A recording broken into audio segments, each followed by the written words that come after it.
विद्या के मंदिर में न गया होता, मुझे गुरुजनों का आशीर्वाद न मिला होता, और मैं कलम की ताकत मुझे न बताई गई होती, और उस कलम की ताकत को मैं पहचाना ना होता, तो आज मैं डॉक्टर R.K. वर्मा ना होता।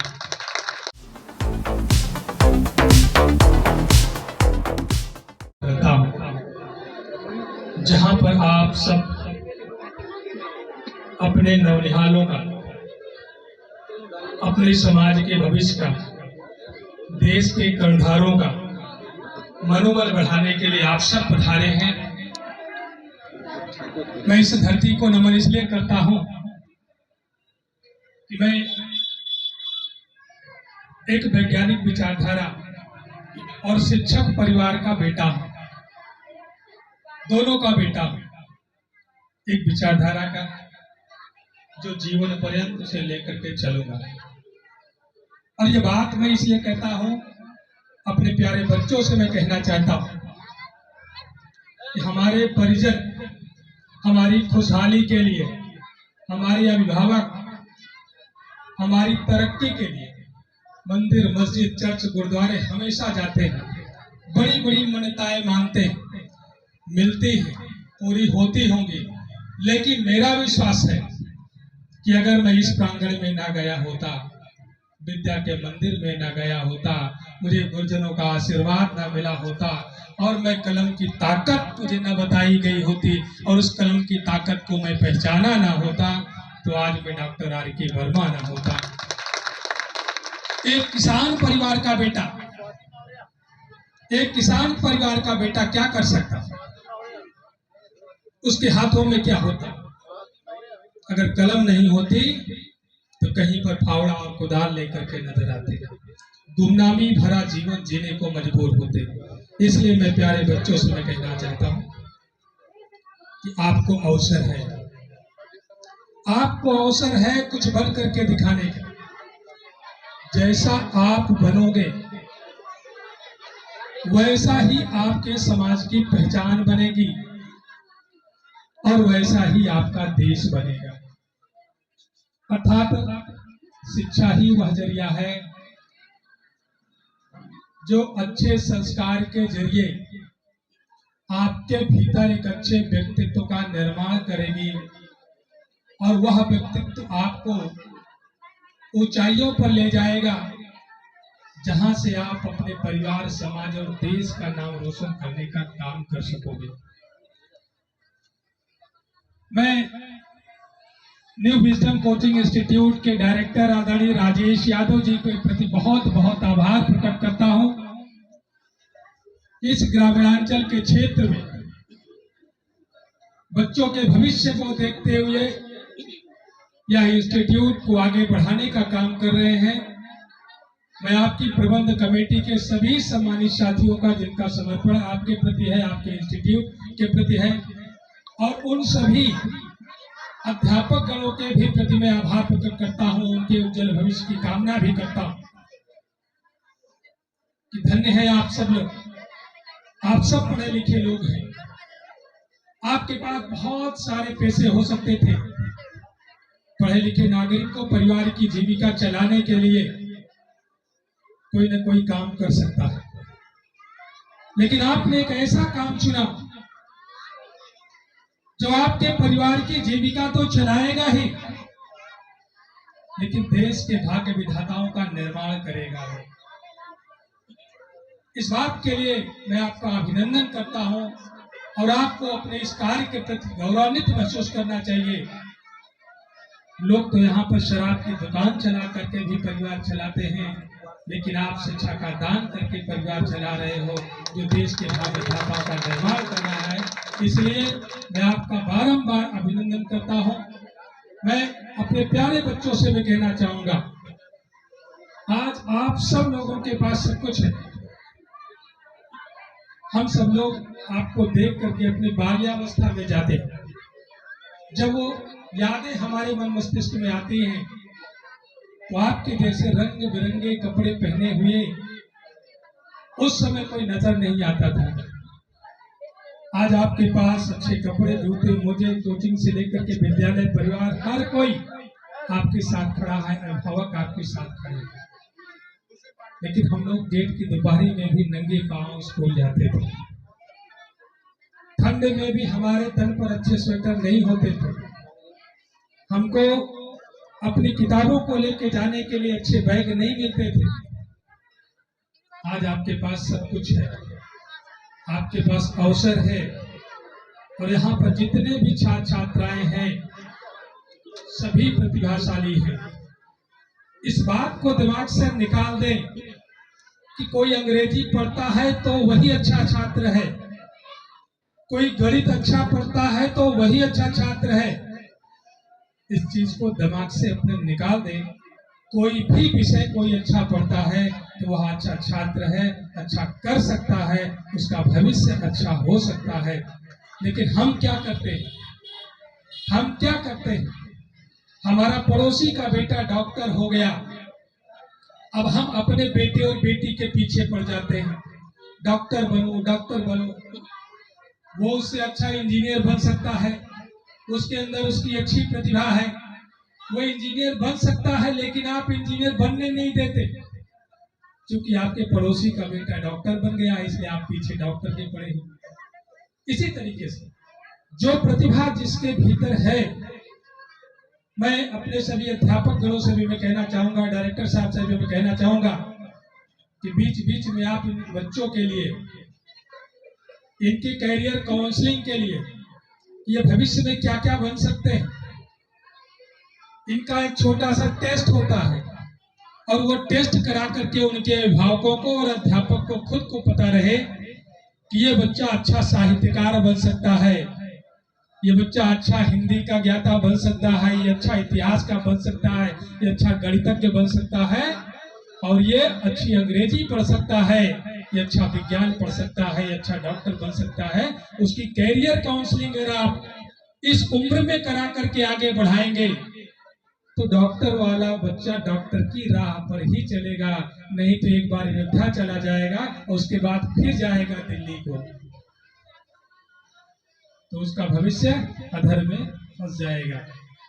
इसलिए मैं सभी अभिभावकों से मैं कहूंगा कि सबसे पहले आप अपने बच्चों को पहचानो कि हमारे बेटे में कौन सी प्रतिभा है, और उस प्रतिभा को देख करके उस दिशा में आगे बढ़ाओ, उनको संसाधन मुहैया कराने का काम करो, तो निश्चित रूप से हम सबका भविष्य आगे बढ़ेगा।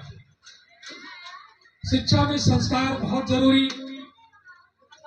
आज संस्कार न होने की वजह से परिवार बिखरता जा रहा है, समाज में परिवार में कलह बढ़ती जा रही है, कोई भी सुखी नहीं है, हर कोई दुखी है।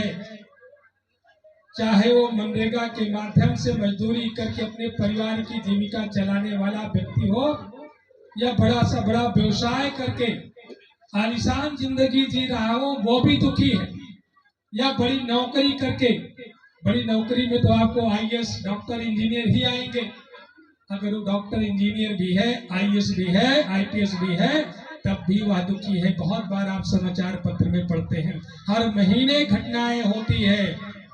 एक आईएएस ने अपनी ही रिवॉल्वर से बाथरूम में जाकर के सुसाइड कर लिया। क्यों? दुखी तो था, आईएएस था, बहुत पैसा था, बड़ा बिजनेसमैन था, बहुत पैसा था, लेकिन दुखी तो है। तो दुख कभी भी वो आपके मन मस्तिष्क का विषय होता है, उसको पैसे से, सुविधाओं से उसका मापन नहीं किया जा सकता, और उसका समाधान केवल शिक्षा में है। ये बात मैं इसलिए बता रहा हूं कि जब आपके अंदर अच्छे संस्कार होंगे,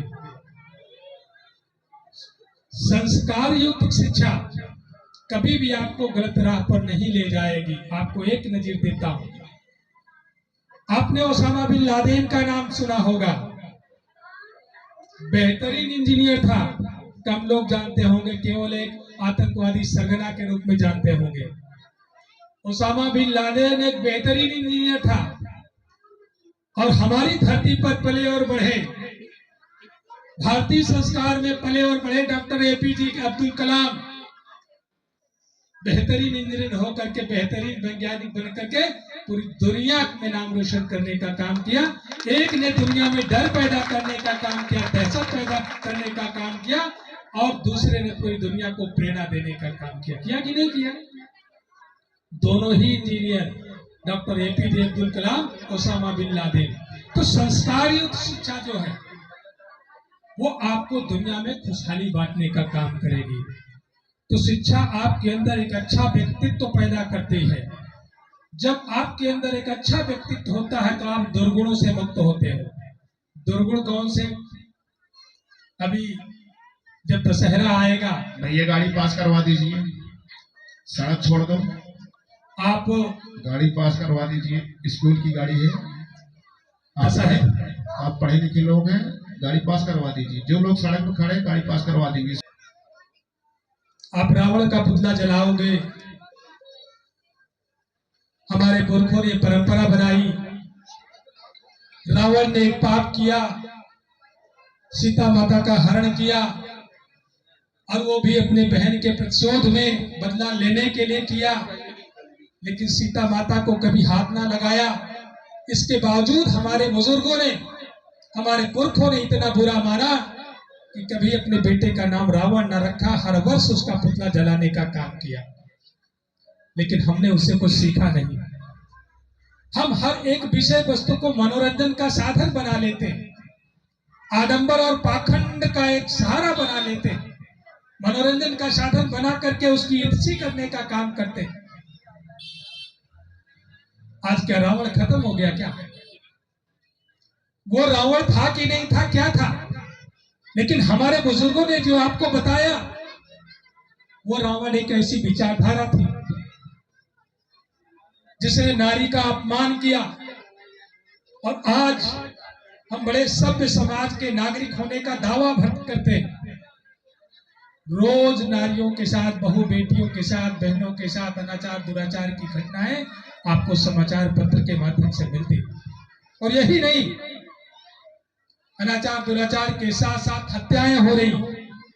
रावण हमारे ही आपके बीच में पल रहा है, बढ़ रहा है, लेकिन आप मिट्टी के रावण के पुतले को जलाने का हर वर्ष प्रयास करते हो। आप अपने मन मस्तिष्क में बसे हुए रावण को जलाने का काम नहीं करते। जिस भाव की वजह से हम ईर्ष्या करते हैं, रावण क्या है? आपके मन मस्तिष्क में बसा हुआ काम, आपके मन मस्तिष्क में बसा हुआ क्रोध, आपके मन मस्तिष्क में बसा हुआ मोह।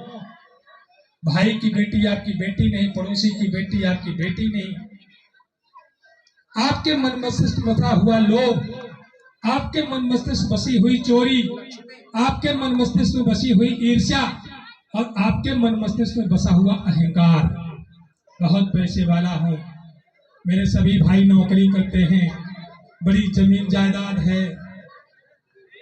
ये जो आपके मन मस्तिष्क के जो रोग हैं, यही आपको रावण बनाते हैं। जिस दिन इनको आप जलाने का काम करोगे, समाज में खुशहाली ही खुशहाली होगी। कोई पड़ोसी का रास्ता नहीं रोकेगा, कोई पड़ोसी पर क्रोध में लाठी नहीं चलाएगा। जो पैसा आपके बुजुर्गों की दवाई के लिए जाना चाहिए, जो पैसा आपके बच्चों की पढ़ाई के लिए जाना चाहिए, वो वहां जाएगा। अगर आप रावण की विचारधारा के वशीभूत बने रहोगे, वो पैसा आपको थाने में जाएगा। जाएगा कि नहीं जाएगा? इसलिए संस्कार युक्त शिक्षा बहुत जरूरी है। अगर शिक्षा से संस्कार को आपने हटा दिया तो वो शिक्षा किसी काम की नहीं रहेगी। चाहे आप आईएएस बन जाओ, चाहे डॉक्टर बन जाओ, किसी के काम के नहीं रहोगे। ना समाज के काम ना आओगे, ना देश के काम आओगे।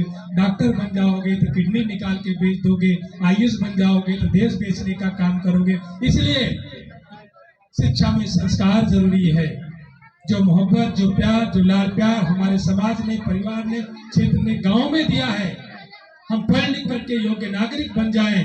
तो संकल्प हमारा होना चाहिए कि लौट करके आकर के उनको वापस देने का काम करेंगे।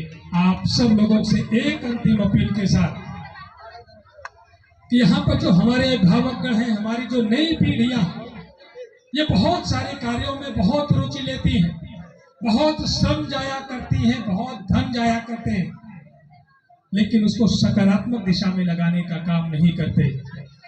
कोई भी अवसर आता है, ऑर्केस्ट्रा का प्रोग्राम कर लेंगे, दंगल का प्रोग्राम हर वर्ष कर लेंगे, मेला लगाने का कार्यक्रम कर लेंगे, तरह तरह के पूजा पंडाल सजाने का कार्यक्रम कर लेंगे, भंडारे का कार्यक्रम हर महीने कराएंगे, लेकिन हमारे ही गांव के गरीब घर का बेटा, गरीब घर की बेटी पढ़ने लिखने में बहुत अच्छी है और उच्च शिक्षा के लिए वह गरीब परिवार उसको शिक्षा के लिए पैसे नहीं दे पा रहा, तो कभी हमारी नई पीढ़ी उसके लिए चंदा लगा करके कभी उसको पढ़ाने लिखाने के बारे में नहीं सोचती, लेकिन चंदा लगा करके भंडारा जरूर कराते हैं। ये करना चाहिए कि नहीं करना चाहिए? हमारे ही गांव में कोई विधवा है, उसकी बेटी का ब्याह रचाना है, उसके पास पैसे नहीं, संसाधन नहीं है, हम कभी चंदा लगा करके उसकी बेटी का ब्याह कराने का काम नहीं करते। हमारे गांव का गरीब आदमी, बुजुर्ग आदमी बीमार है, बीमारी की वजह से मौत के मुंह में जा रहा, हम कभी उसके लिए चंदा लगा करके उसका इलाज कराने का काम नहीं करते। तो कम से कम हम यह संकल्प जरूर लें, एक मनुष्य होने के नाते यह हमारी जिम्मेदारी है कि हमारे बीच में जो दुखी हैं उनकी आंखों से आंसू पोंछने के लिए आइए हम आगे आए, तभी हम कह सकते हैं कि हम एक सामाजिक प्राणी हैं, हम मनुष्य हैं। मनुष्य इस सृष्टि का मुखिया है, इस सृष्टि के संवर्धन की जिम्मेदारी उसके ऊपर है। केवल मनुष्यों के ही खबर रखना नहीं, पशु पक्षी और पेड़ पौधों की भी उनके संवर्धन की जिम्मेदारी उस पर है। तो कम से कम ये संकल्प जरूर लें कि हम मनुष्य होने के नाते मनुष्यता का फर्ज निभाने का काम करें। सबसे बड़ा धर्म यही है, सबसे बड़ा कर्तव्य यही है। तो आज हम बच्चों के साथ और अभिभावकों के साथ एक संकल्प लेकर के कि हम अपने सामाजिक प्राणी का दायित्व निभाने का काम करेंगे और कुछ भी करेंगे। आज की समस्या जो आज होती जा रही, हमारे घरों में डिग्रियां बढ़ती जा रही, सभी ग्रेजुएट पोस्ट ग्रेजुएट सबके घर में है, लेकिन आप जरा 50 साल 25 साल पहले जाकर के अपने समाज का आईना देखो। बड़े बड़े परिवार होते थे। अंतिम बात मैं कह रहा हूं, इसलिए कह रहा हूं कि आप जहां रह रहे हो वहां शांति और सुकून चाहिए।